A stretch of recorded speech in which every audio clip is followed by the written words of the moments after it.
Polda Metro Jaya esok hari berencana akan memanggil beberapa orang saksi terkait kematian Mirna, wanita berusia 27 tahun yang tewas setelah minum kopi di salah satu kafe di Jakarta. Dua rekan Mirna, Jessica dan Hani yang pada saat itu menyaksikan Mirna menghembuskan nafas terakhirnya juga akan dimintai keterangan lanjutan pasca ditemukannya zat beracun sianida pada kopi Vietnam yang dikonsumsi Mirna pada 6 Januari 2016. Dari 6 barang bukti yang diuji oleh Puslapfor Mabes Polri, dipastikan kopi Vietnam yang dipesan oleh Jessica mengandung zat beracun sianida. Polda Metro Jaya masih menunggu dokumen forensik serta keterangan ahli dalam berita acara Puslapfor untuk dapat menentukan tersangka atas kasus tewasnya Mirna. Namun sekarang kami lakukan konfirmasi dan afirmasi terhadap petunjuk dan alat bukti tersebut serta keterangan ahli. Ada fakta-fakta yang perlu kami berikan bahwa kasus ini mengalami kemajuan dan dengan kemajuan tersebut kami akan melakukan beberapa langkah yang nantinya langkah-langkah tersebut akan membuat terang peristiwa pidana sehingga dapat ditemukan tersangkanya. Itu awal.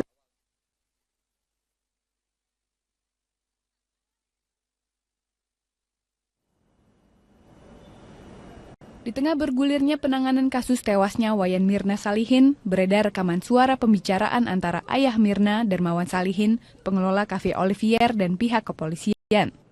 Dalam rekaman, pengelola kafe menceritakan gelagat aneh yang dilakukan Jessica, salah satu teman ngopi Mirna di kafe Olivier pada 6 Januari lalu. Menurutnya setelah memesankan kopi untuk Mirna dan Hani, Jessica langsung buru-buru membayar sebelum kopi datang. Hal ini jarang dilakukan pelanggan. Jessica juga mengatur letak tempat duduk dan juga minuman untuk keduanya. Setelah itu Jessica menaruh kantong besar di atas meja hingga menutupi pantauan kamera CCTV di kafe. Kemudian dia minta tutup bil, ya dia datang lagi ke area kasir ya. Area kasir untuk bayar. Ya. Padahal minumannya belum jadi, belum dibuat. Oke. Udah dibayar. Pesan ya, udah dibayar. Ya. Yang mana itu jarang sekali terjadi. Dia sudah memposisikan minuman ini di tempatnya masing-masing. Diatur. Ya. Oke. Ya. Kemudian dia taruh belanjaannya dia. Ya dia taruh belanjaannya. Kan mesti taruh di bawah dong. Mestinya ya. Sofanya gede sekali. Sofanya besar sekali ya. Jadi udah disetting sama dia penempatan gelasnya masing-masing kursi. Ya. Jadi handbagnya itu ngalangin CCTV. Ya gini loh Jo. Terkait rekaman ini, di Reskrimum Polda Metro Jaya, Kombes Krisnamurti menolak mengkonfirmasi. Ia membantah rekaman tersebut adalah suaranya atau anggotanya yang tengah memeriksa saksi. Sementara ayah Mirna, Darmawan Salihin, membenarkan keaslian rekaman tersebut. Namun Darmawan membantah rekaman diambil saat pemeriksaan di Polda Metro Jaya. Darmawan mengatakan pembicaraan tersebut terjadi saat pemeriksaan pengelola kafe di Polsek Tanah Abang. Bahwa itu adalah rekaman dari orang saya pada saat di Polsek Tanah Abang ketemu dengan si yang pemilik kafe. Saya mohon izin kepada Kanit Reskrim waktu itu, tolong boleh saya bicara karena supaya saya tahu nih Pak, apa sih yang terjadi, apa warung kopi lu nih gitu. Ternyata dia cerita seperti itu. Nah itulah yang kamu dengar itu. Menurut Darmawan, rekaman tersebut diambil oleh karyawannya. Namun Darmawan mengaku tidak mengetahui rekaman tersebut telah beredar di masyarakat. Darmawan berharap kepolisian mendalami dugaan keterlibatan Jessica dan segera mengungkap pelaku yang meletakkan racun sianida pada kopi Mirna hingga menewaskan anaknya tersebut. Keberita pertama pemirsa, pasukan gabungan TNI dan Polri hingga kini masih memburu kelompok Santoso di Pegunungan Biru Poso, Sulawesi Tengah. Jumat kemarin polisi terlibat baku tembak dan menewaskan satu kelompok Santoso. Pasukan gabungan TNI dan Polri yang terlibat dalam operasi Tinombala terus memburu kelompok separatis di Pegunungan Biru yang merupakan tempat persembunyian kelompok Santoso. Pengejaran tidak hanya dilakukan di pegunungan, petugas juga melakukan penyisiran di pemukiman penduduk sekitar. Pada Jumat lalu, pasukan gabungan TNI dan Polri terlibat baku tembak dengan kelompok Santoso di tempat persembunyiannya di Pegunungan Tineba, Desa Taunca, Poso Pesisir, Sulawesi Tengah. Satu orang kelompok Santoso tewas dalam baku tembak tersebut. Hingga kini jenazah masih diidentifikasi di Rumah Sakit Bayangkara, Kota Palu, Sulawesi Tengah.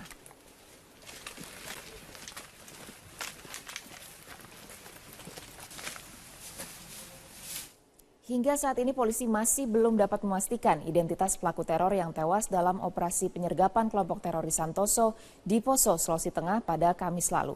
Untuk memastikan identitas pelaku, polisi harus melakukan uji laboratorium oleh tim forensik. Aparat kepolisian hingga kini masih melakukan penyelidikan lebih lanjut terkait identitas jenazah pelaku teror yang tewas dalam baku tembak di Poso, Sulawesi Tengah. Polisi menyebutkan pelaku yang tertembak masih belum bisa diidentifikasi karena harus menunggu hasil tes DNA oleh tim forensik. Identitas baru bisa diketahui setelah adanya pengecekan sidik jari dan pemeriksaan primer lainnya.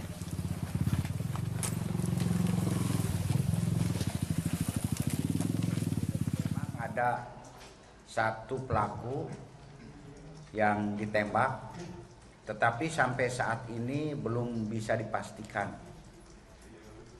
siapa identitasnya. Karena untuk mengetahui identitas dengan pasti itu harus. Kondisi kesehatan para korban teror bom Sarinah berangsur membaik. Jika tidak berhalangan, 2 korban akan pulang hari Senin dan 1 korban warga negara asing asal Austria akan dipindahkan ke Singapura. Hal ini disampaikan oleh Kepala Bidang Kedokteran dan Kesehatan Polda Metro Jaya, Kombes Pol Musyafak, ketika ditemui setelah kunjungannya ke RS Abdi Waluyo hari Minggu. Ia mengatakan sesuai dengan izin dokter, 2 WNI atas nama Aldi Tardiansyah dan Afrizal diperbolehkan untuk pulang. Sementara itu 1 orang WNA asal Austria, Manfred Stoif, akan dipindahkan ke salah satu rumah sakit di Singapura atas permintaan keluarga. Nantinya semua korban teror bom yang pulang berhak melakukan perawatan rawat jalan dan segala biaya ditanggung oleh pemerintah. Dengan adanya pulangnya 3 pasien berarti tersisa 2 pasien yang masih dalam pengawasan dan penanganan tim dokter RS Abdi Waluyo. Meskipun demikian, 1 WNA dari Jerman dan Aibtu Suhadi, Polantas yang menjadi korban tembak, saat ini pun kondisinya berangsur membaik.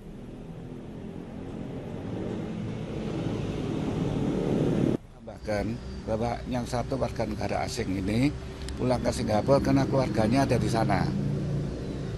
Bukan karena belum sembuh, sudah sembuh, cuma karena keluarganya ada di sana dan asuransinya di cover di sana. Gitu. Polda Metro Jaya memastikan salah satu korban tewas dalam peristiwa ledakan dan baku tembak di kawasan Tamrin Kamis lalu adalah korban. Dengan demikian jumlah terduga pelaku yang tewas adalah 4 orang, yaitu korban WNI 3 orang dan 1 korban asal Kanada. Meskipun pihak kepolisian sempat menduga bahwa Sugito adalah salah satu anggota dari jaringan terorisme, namun dari hasil penyelidikan, Sugito adalah kurir di salah satu perusahaan swasta. Sugito, pria berusia 42 tahun yang ditemukan tewas di pos polisi Sarinah, adalah warga Karawang, Jawa Barat. Korban merupakan salah satu dari 8 korban tewas atas peristiwa ledakan dan baku tembak di kawasan Tamrin. Pihak kepolisian mengizinkan pihak keluarga untuk menjemput jenazah Sugito di RS Polri Kramat Jati hari ini.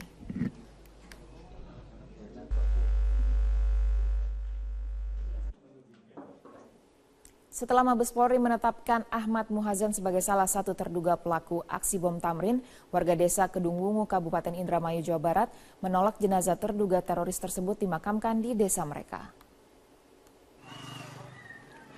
Sambil membawa poster penolakan, puluhan warga desa Kedung Wungu, Kabupaten Indramayu, Jawa Barat ini menggelar aksi penolakan kedatangan jenazah Ahmad Muhazan yang telah ditetapkan sebagai terduga pelaku bom Tamrin. Dalam aksinya, warga menyatakan aksi penolakan jenazah untuk dimakamkan di desa mereka karena telah mencoreng nama baik desa dan masyarakat setempat. Ahmad Muhazan dinilai warga setempat sebagai sosok yang tertutup dan jarang bergaul dengan tetangga.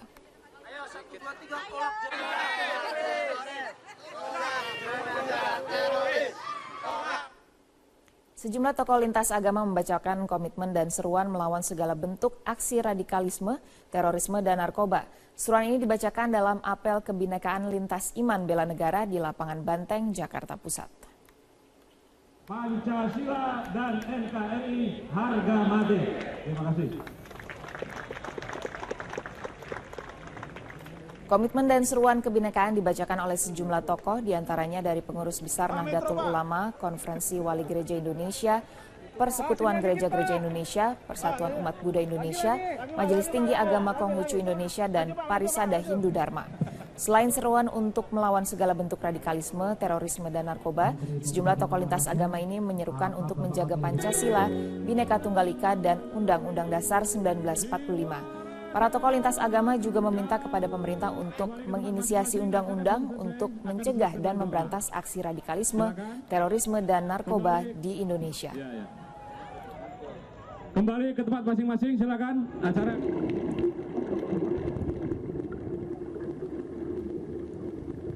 Komunitas penyelam Surabaya melakukan aksi dengan membentangkan banner di bawah laut di perairan Pasir Putih Situbondo, Jawa Timur. Aksi ini mengajak masyarakat Indonesia untuk tidak takut dengan aksi teroris dan aksi lainnya yang dapat mengganggu kestabilan NKRI.